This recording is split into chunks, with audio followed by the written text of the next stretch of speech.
Hi Pisces Sun and Rising, welcome to a video looking at the transits of Neptune and Saturn in the sign of Aries. Aries is the first sign of the zodiac. Your sign Pisces is the last sign. So there's just this continual circle or cycles that start and end, start with Aries, end with Pisces. So because we have come out of those Piscean transits, or we will be, because I'm recording this on the day that Neptune goes into Aries and Saturn is going into Aries on May 24th, but they're both going to go back into your sign at the end of the year, or, the latter part of the year. So they're not going to stay in Aries very long. That's going to come in 2026 when they stay in Aries.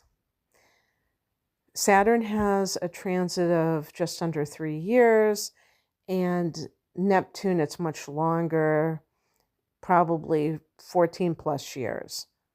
And that may vary from sign to sign that Neptune is in. So it may be more or less of that, but around that. Okay. And Neptune, like Pluto, is a generational planet. I think Uranus is considered as such, but Uranus has kind of half that time as a transit, like about 7 years. So, and Pluto varies because it was in Capricorn for probably about, I would say altogether about 16 years, but it's going to be in Aquarius for 20. So you can see the variation here with Saturn and Neptune, but they're still going to be, both of them are still going to be here for years in one sign, in one house. And for Pisces, this is the second house of earned income, your possessions, also your self-worth along with your net worth. Now, the other thing about looking at variations in charts is that some people may have some of Aries in the first house, and that means that nothing would change. You would still have these planets transiting your first house, because the Placidus system, which is the unequal house system, means that there's a very, very, very good chance that your second house cusp will not be at 0 degrees of Aries. I wish it was like that in a way, because it would be easier to do these readings, but it isn't. But you can at least know what you have to look forward to if it's not going into your second right away, because there is going to be a change also for the collective, that both of these planets are going into the first sign of the zodiac, Aries. And for Neptune, this is going to be really good, I think, for getting rid of this idea of having to sacrifice when it comes to belief in God. And not to pick on Christianity. I was raised in Christianity, but the idea of, I would call Jesus an ascended master teacher who sacrifices himself for the good of humanity. That may have been more of a concept that was resonant with the people of that day than I think it is now, because I think a lot of people question whether they have to, sacrifice in life to still be considered children of God, or to love God, and whether their version of God has to sacrifice. In other words, that kind of thing, if you think about some of these religious traditions, they were always using the word sacrifice. They were sacrificing animals. They were, God forbid, well, God forbid animals too, but human beings and things like that. And now we have this understanding, I think, that we are connected to God. So it's not outside of us. There's nothing, there's nothing that we have to do to prove our worthiness to God. If you don't believe that, watch or listen to some of these near-death experiences that are on YouTube, and you will see over and over again that that's not the point. That's not what it's about.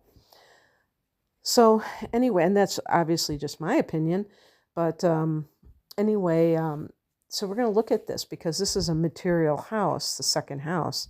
It's a house of earned income. It's Taurus's domain in astrology, and so it deals with practical matters. Well, is Neptune practical? Well, this Neptune is your ruler, Pisces. Is Neptune practical? No, it is not. It is impractical, but that doesn't make it bad. It has its own charms. It has its own strengths. And one of the strengths of Neptune is that it is otherworldly, because Neptune, in addition to being connected with spirituality, is also connected with art and entertainment. And when, people talk about escaping reality to go into this idealized version of life or whatever it is, or this fantasy land, whatever you want to call it. And some people may look down on that, but that is like amazing, and it's very powerful. So if you are an artistic person, which a lot of Pisces people are, this can be a time when you combine these two planets where you can really capitalize on that talent. And it sounds kind of like cringe to say capitalize on artistic talents or even like spiritual talents. But what I really mean by that is that you can do something that you're good at and that you're interested in, that you love, rather than doing a job that you feel is just kind of, at best, it might be boring, or it might be something that you're just not into. And the reason I say all of this about Neptune in the second house is I feel like you can be a visionary. Neptune is about being a visionary. And so you think about, like, how can I make money in a way that supports my love of things that are connected to the spirit, things that are connected to art and beauty, and, things that might not be real, but that are fun to think about. And, a lot of these things like fairies, who's to say they're not real? People say that they can see fairies, some people at least, and that they're elementals. So, I'm not even going to say that's fantasy. Or unicorns. I feel very drawn to unicorns. And supposedly they were real. They existed at one time. And so anyway, Neptune has entered that second house.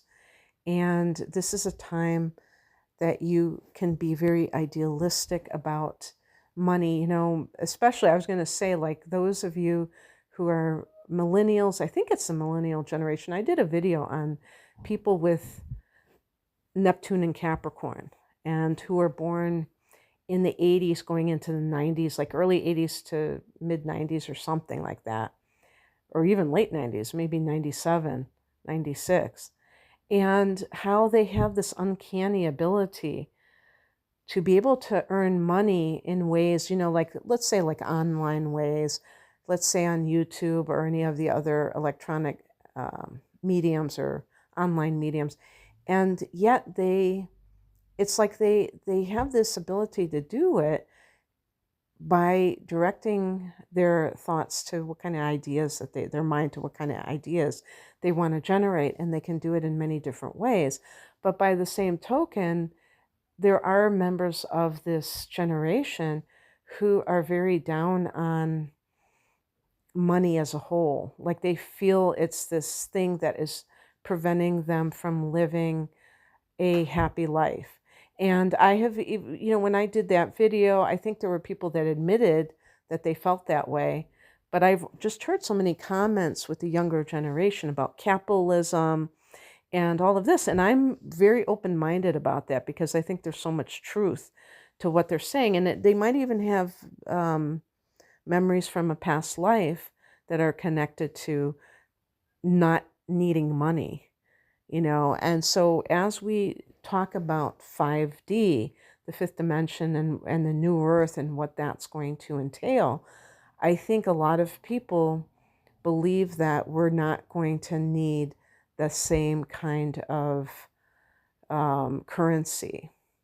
And it's so funny that currency, currency means energy, and the condensation, condensing the energy into like a coin or a dollar bill or something like that, is a more practical way to symbolize value, because it's hard to like barter all the time. It really is, because sometimes you might not want to do something but you want something from somebody else, and they don't want something from you. So it's like, it's not quite there, but it's totally understandable how people feel. When Neptune goes into your second house, you may learn, if you have like an issue with money, Pisces, that feels icky, for lack of a better word, you may spiritualize it. You may feel like, and this can apply to anyone who happens to be a Pisces person and is a red-blooded capitalist and really loves money, welcomes it into your life. You have a lot of it. Somebody like you might find that you are becoming more altruistic, non-materialistic, and that you are kind of believing that things will come to you when they're meant to come to you. I do have a video already up for people who have this natally, Neptune natally in their second house, and I have like the Buddhist begging bowls, because it really does symbolize that, and I love that, because that's like practicing, that's putting into practice that belief that the universe will take care of you and that sort of thing. And it can be very difficult to believe that at that level, because that's like at, the ground level to even get fed, It's a little bit more abstract if you're just thinking about you want to buy a new car or something. But when it's like every day having to go out and not earning a salary, and I'm not saying that you're going to do that, but stranger things can happen if you're a Pisces individual who really feels like you're going through a spiritual experience. You might just sell everything you own and go off to an ashram. I think that would probably happen after Saturn's, reign. I was going to say reign of terror, just because Saturn is so exacting, but I'm joking. It actually is going to be a very good thing, I think, in the second house.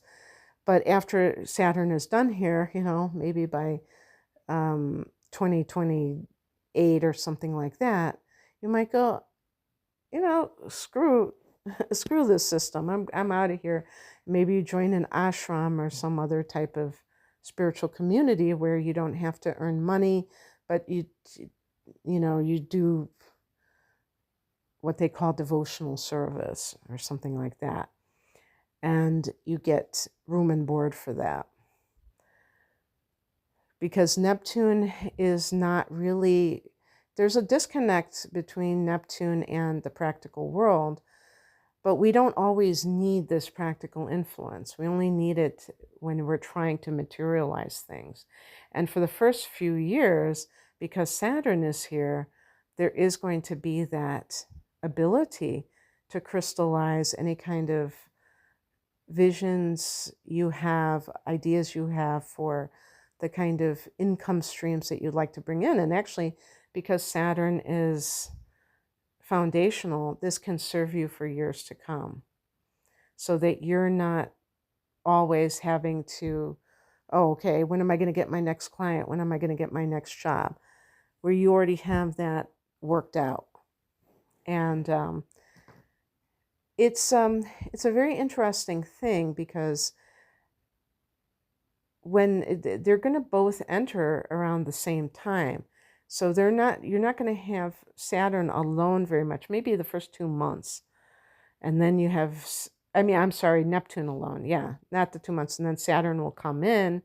And so maybe that's a good time when Neptune is here alone to really kind of think about, and dream big about what it is that you want to accomplish, so that you will have, when Saturn comes in and stays there for several years, you will have the kind of ideas that you can run with and kind of nail down, but also practicing discipline.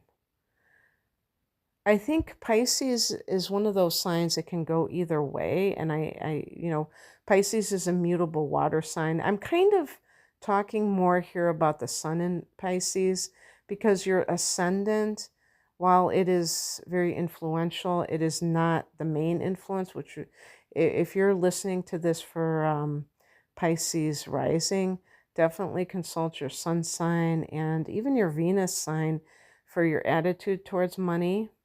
What money means to you, because it might be quite different than what I'm talking about here, focusing on Pisces. The water signs, which are Cancer, Scorpio, Pisces, are, to me, they're not necessarily all that free spending in and of themselves. There's a lot of, how we talk about water retention. There's a lot of retention with water signs, I feel. And part of the reason for this is that I think that they all are concerned with security. But of the three, I think Pisces is the least likely to be this way. And Cancer and Scorpio are a little bit different in that regard.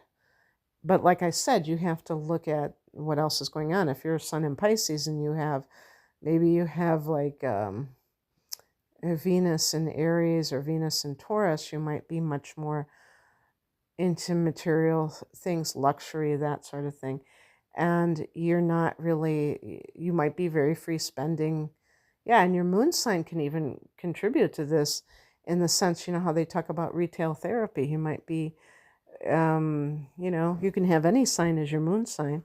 If you're moon in Leo, you might, when you feel low, you may want to buy something that makes you feel important or makes you feel like you're successful.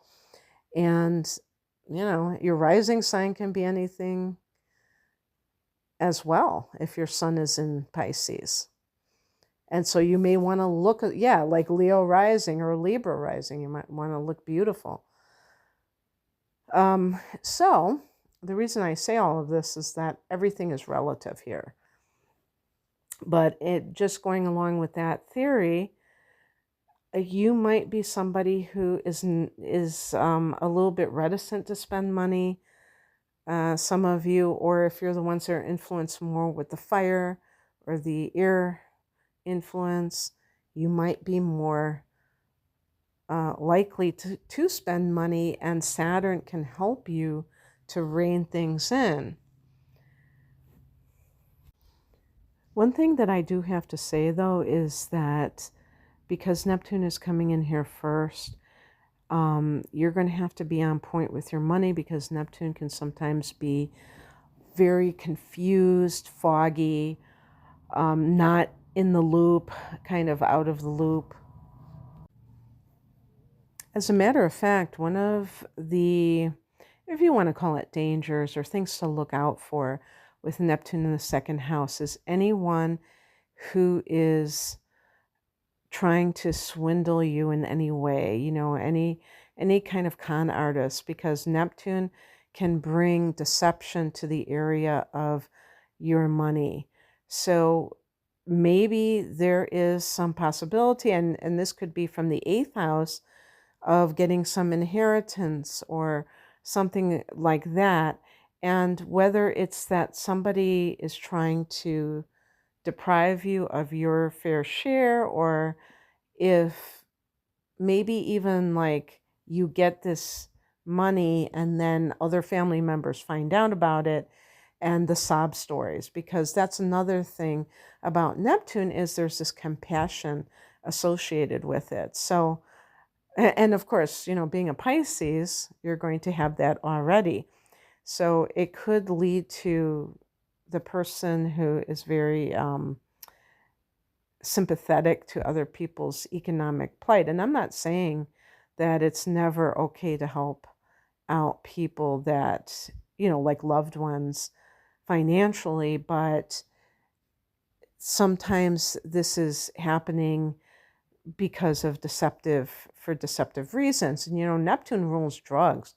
So this idea of somebody who might have a drug habit or whatever, and they are telling you all these terrible things. They're not telling you exactly why that happened, but they're just telling you the aftermath. And you might be sympathetic and you might think that it's a good thing to help them out, and come to find out that they just keep doing it because they're not solving their problems. They're just prolonging them. And again, on the other side, maybe you have been somebody as a Pisces person who hasn't been very generous in your life, and now you start to feel that need to be generous and help out others. So it could go either way, and neither one would be wrong necessarily. Neither one would be right necessarily. It depends on the individual situations. But for the first few years, Saturn may, even in some cases, restrict the person's earning capacity. And again, it's really in order to help the person learn how to work with what they have. And maybe for people who have been wasteful, they have to downsize. And the second house can be your possessions too. Or, even just like something happens where you're making less money. Like maybe you retire and you go from working full-time to working part-time. You might still be working a little bit, but not what you were working before, and you're having to live on less. But it can be done for sure, and this is temporary. And again, like if I think about the analogy of boot camp, kind of you ship up or shape up or ship out, and you're able to take that discipline and apply it, for the rest of your life, hopefully. So yeah, so that's what I have for you. I hope that this resonated. If you would like a private reading, the link is below. Take care. Bye.